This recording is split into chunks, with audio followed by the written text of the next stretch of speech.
செய்தியை பார்த்து கொண்டிருக்கிறோம். ஆன்லைன் ரம்மி விளையாட்டால் தனிநபர் மட்டுமல்லாமல் ஒட்டுமொத்த குடும்பமும் சமூகமும் பாதிக்கப்படுவதாக தெரிவிக்கப்பட்டிருக்கிறது. சென்னை உயர்நீதிமன்றத்தில் தமிழக அரசு தரப்பிலானது வாதமானது முன்வைக்கப்பட்டு வருகிறது.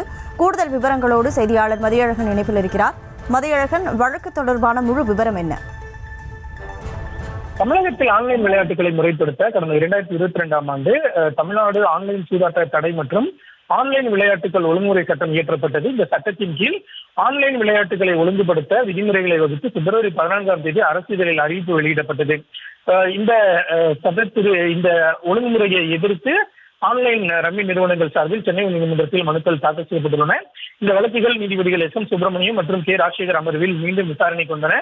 அப்பொழுது தமிழ்நாடு அரசு சார்பில் தலைமை வழக்கறிஞர் P.S. ராமன், கூடுதல் தலைமை வழக்கறிஞர் அமித் ஆனந்த் திவாரி, வழக்கறிஞர் அரவிந்த் ஸ்ரீவஸ்தா ஆகியோர் ஆஜராகி வாதிட்டனர். அப்பொழுது காசு கொடுத்து ரம்மி விளையாடினால் அதுவும் சூதாட்டம் தான் எனவும், ஆன்லைன் ரம்மியை ஒழுங்குபடுத்த மாநில அரசுக்கு அதிகாரம் உள்ளது எனவும், இதனை ஒழுங்குபடுத்துவது அரசின் பொறுப்பு எனவும் வாதிடப்பட்டது. பாஸ்போர்ட் உள்ளிட்ட ஆவணங்கள் மூலம் வயதை முறையாக சரிபார்க்க முடியாது என்பதால் தான் ஆதார் எண் கேட்கப்படுவதாகவும், மக்களை பாதுகாப்பது அரசின் கடமை என்றும் வாதிடப்பட்டது. தமிழ்நாடு அரசால் ஆன்லைன் ரம்மியை ஒழுங்குபடுத்த முடியாது என்ற நிறுவனங்களின் வாதத்தை ஏற்கனவே நீதிமன்றம் நிராகரித்துள்ளதாகவும் அரசு சார்பில் தெரிவிக்கப்பட்டது. தொடர்ந்து ஆன்லைன் ரம்மி விளையாடுவதால் பல்வேறு பாதிப்புகள் ஏற்படுவதாக உலக சுகாதார நிறுவனம் தெரிவித்துள்ளதாகவும், விளையாடுபவர்களின் விவரங்களை கேட்பதால் அந்தரங்க உரிமைக்கு எந்த பாதிப்பும் ஏற்படாது எனவும் தெரிவிக்கப்பட்டது. ஆதாரின் மட்டும்தான் கேட்கப்படுவதாகவும், கைரேகை அல்லது வேறு எந்த தனிப்பட்ட தகவல்களை கேட்கவில்லை எனவும், 18 வயதுக்கு உட்பட்டவர்கள் ஆன்லைன் ரம்மி விளையாடக்கூடாது என்பதற்காகவே ஆதார் எண் கேட்கப்படுவதாகவும் வாதிடப்பட்டது.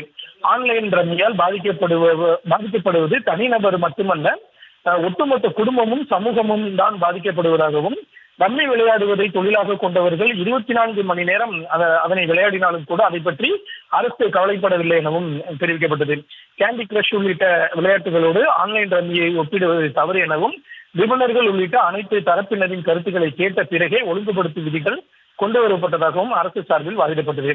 தமிழக அரசின் வாதம் நிறைவடைந்ததை அடுத்து ஆன்லைன் நிறுவனங்களின் வாதத்திற்காக வழக்கு ஏப்ரல் 7ஆம் தேதிக்கு ஒத்திவைக்கப்பட்டது.